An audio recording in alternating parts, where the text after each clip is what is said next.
So ang ating gawa ngayon mga kaibigan ay Toyota Fortuner 2021 model. So ang ating gagawin dito ay magpapalit tayo ng automatic transmission fluid. So bago natin palitan ay tignan muna natin yung kanyang tinakbo. So ito 85,273. So kada 80,000 mga kaibigan ay dapat tayo magpalit ng automatic transmission fluid. So ang una natin gagawin ay itaas natin itong sasakyan.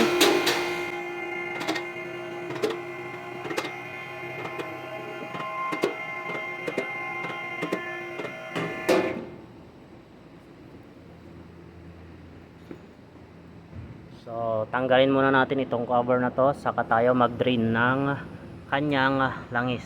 Okay?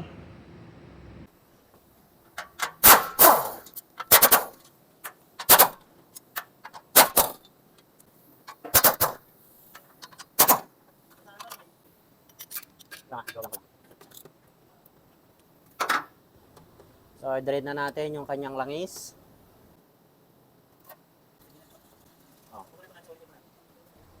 So ayan mga kaibigan, yung original niya na langis.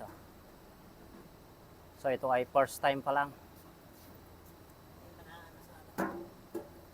Virgin na virgin pa.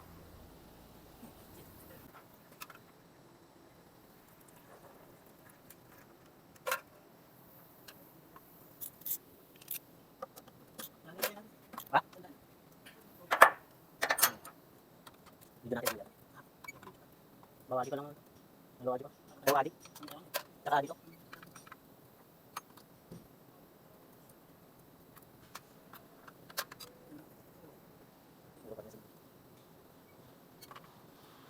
Ganun na. Ganun na. Hindi pa. Wala na. Bakit? Wala na. Pak. Dumikit. Yan. Okay, tayo na dyan.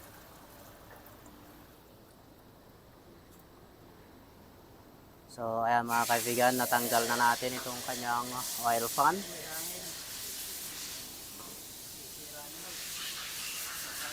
So, tatanggalin naman natin ngayon itong kanyang filter.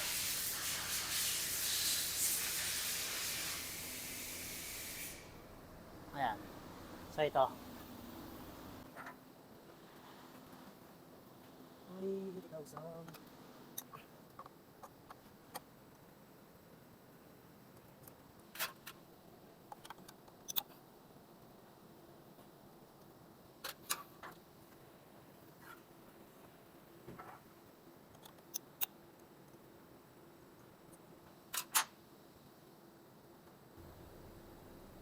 So dahan-dahan lang mga kaibigan.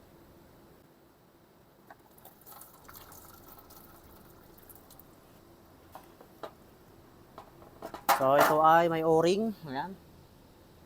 So i-check nyo to kung may tama. So kapag may tama, palitan. So ayan mga kaibigan, natanggal na natin yung kanyang oil pan, filter. At dinilinisan na yung kanyang oil pan doon. So kukunan ko naman ngayon ng pyesa. Okay. So ito na mga kaibigan yung ating mga pyesa. So ito yung kanyang langis. Ayan. Automatic transmission fluid WS mga kaibigan. At ito naman yung kanyang gasket. So tapos na rin nalinisan ito. Kanyang oil fan. So lininisan ni Sir Lascano kanina. Ayan. Diyan yan. Tapos ito naman yung kanyang strainer. So yung filter ng ating transmission. So strainer assembly. At ito yung kanyang spark plug. Check natin kung kompleto. So 2, 4, 6. Oh, 6 sakto. So 6 cylinder mga kaibigan. So ngayon ilalagay ko na itong kanyang oil filter. O di kaya yung kanyang strainer. So i-focus ko lang itong ating video Ah? Ano? Sige, salin mo na. So, ito na mga kaibigan, ilalagay na natin itong kanyang filter. So, i-make sure natin na maayos itong pagkalagay ng ating O-ring. So, tignan nyo ng maayos kung may tama ito, okay? Tapos, kuha tayo ng konting langis dito. Pahid natin dito sa O-ring.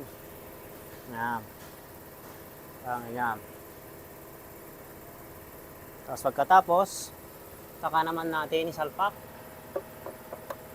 itong kanyang bagong filter. Ayan. So, make sure natin na hindi siya pilipit sa pagpasok. So, kapag pilipit yan, may tendency na sisingaw yung paghigop ng kanyang langis at saka naman magde-delay yung ating shift ng transmission kapag singaw yung ating O-ring. Okay?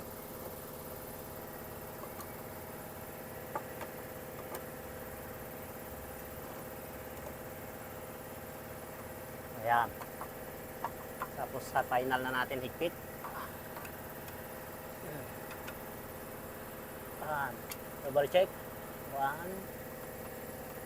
2, 3. Yan. Tapos na. Tapos susunod naman natin itong kanyang oil fan.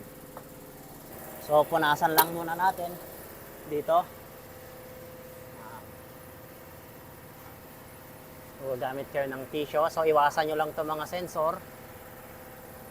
Itong mga solenoid.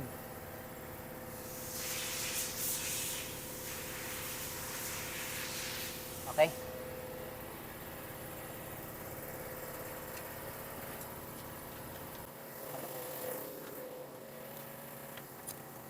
Okay.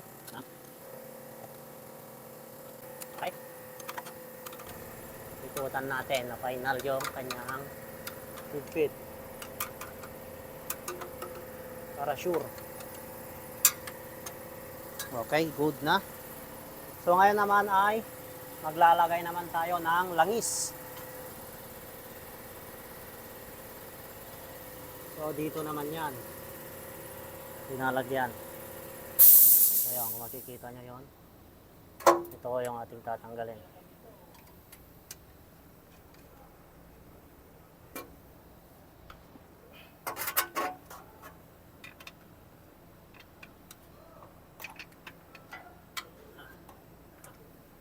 Okay na. Oh, magtalim na ito ah.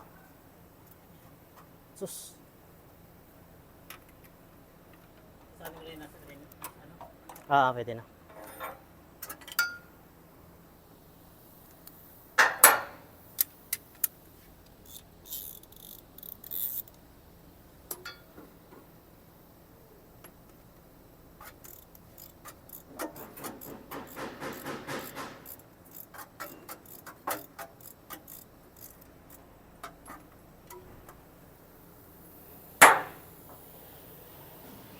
So dito nyo rin malalaman yung recommended na langis ng ating transmission.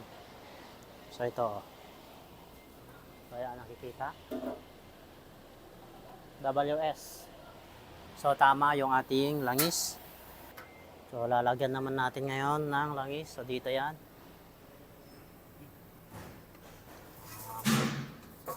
Okay, umbayan mo na. 48.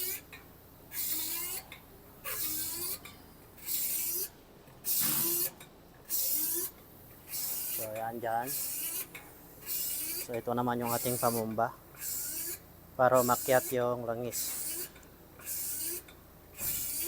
So kapag nalagyan na ito mga kaibigan, paandarin natin itong sasakyan, painitin natin, tsaka tayo mag-check ng kanyang automatic transmission fluid. Okay? So ayan mga kaibigan, papaandarin na natin itong sasakyan.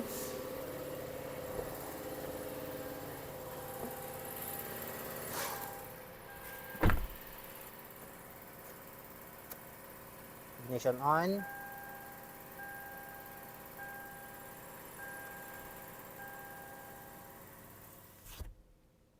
Sinarado ko lang yung pinto.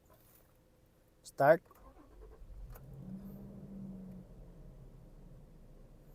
So painitin lang natin mga kaibigan bago tayo mag-shift ng reverse at saka drive, okay? So mag-rev tayo ng 2000 RPM para uminit itong ating makina. At saka uminit din yung kanyang automatic transmission oil para makapag-circulate, para makapagbomba.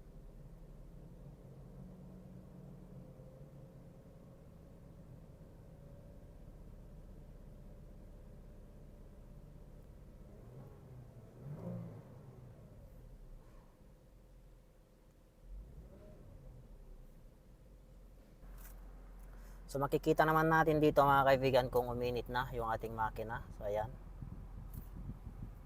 So mainit na rin siguro yung ating automatic transmission fluid.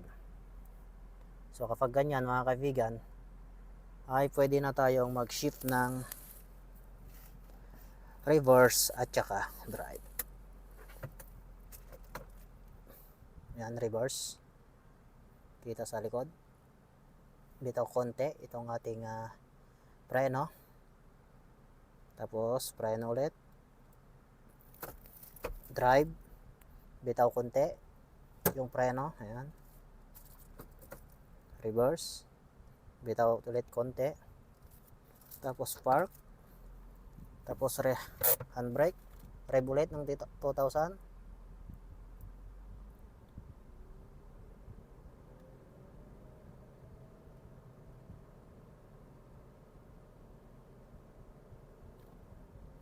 So ang purpose natin dito mga kaibigan para makapag-circulate yung ating automatic transmission fluid. Spray, no? Reverse. Yan. Drive. So makikita naman doon D. Neutral. Reverse. So pakiramdaman nyo mga kaibigan. So ayan mga kaibigan, tapos na natin yung proseso.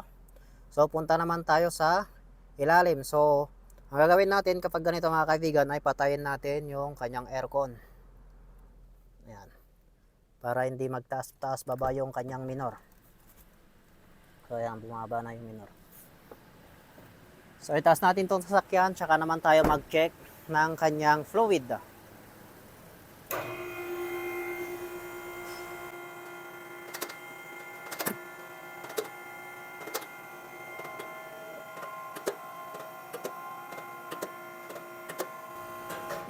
Ayan, itaas na natin. Punta tayo dito sa ilalim.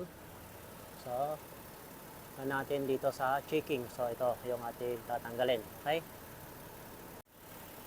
So, dapat mga kaibigan, may tumulong langis dito. So, kapag walang tumulo dyan, ibig sabihin kulang. So, kung walang tumulo, dadagdagan natin. So, dito naman kasi mga kaibigan, sigurado na may tutulo dyan kasi pinasobrahan natin ng kanyang langis. Pinasobrahan natin ng lagay. Ayan. So siguradong may tutulo dito. So ganito yung trabaho namin dito mga kaibigan. Pinapasobrahan namin yung linalagay na langis para may tumulo.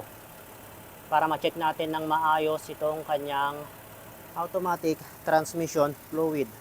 So ayan mga kaibigan, may tumulo. Hintayin lang natin na kukunti na lang yung tumutulo. So yan yung kanyang overflow. So yung kanyang sobra mga kaibigan.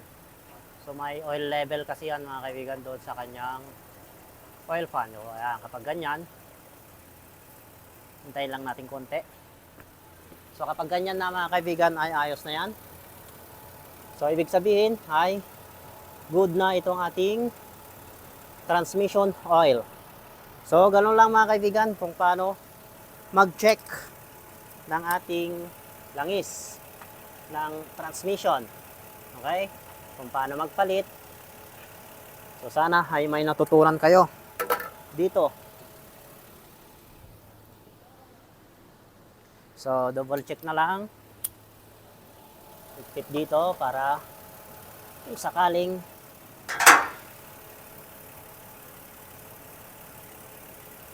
hindi naigpitan ay na-check natin. Okay? So, double check sa punas, double check dito kung may tagas o wala. So, good naman, wala siyang tagas. So, tapos na naman tayo dito. Ano kasi hindi? Ano yung dalawang ko dito nakatose? Nakakalap na ito. Sorry. So, ganun lang kasimple mga kaibigan kung paano magpalit ng automatic transmission fluid ng Toyota Fortuner. So, ito ay 2021 model. Ang tinakbo ay 85,000. So, yung nagtatanong kung ilang kilo bago kayo magpalit ay dapat 80,000 kapag SUV. So, sa mga sedan, 60,000. Double check. Okay, good.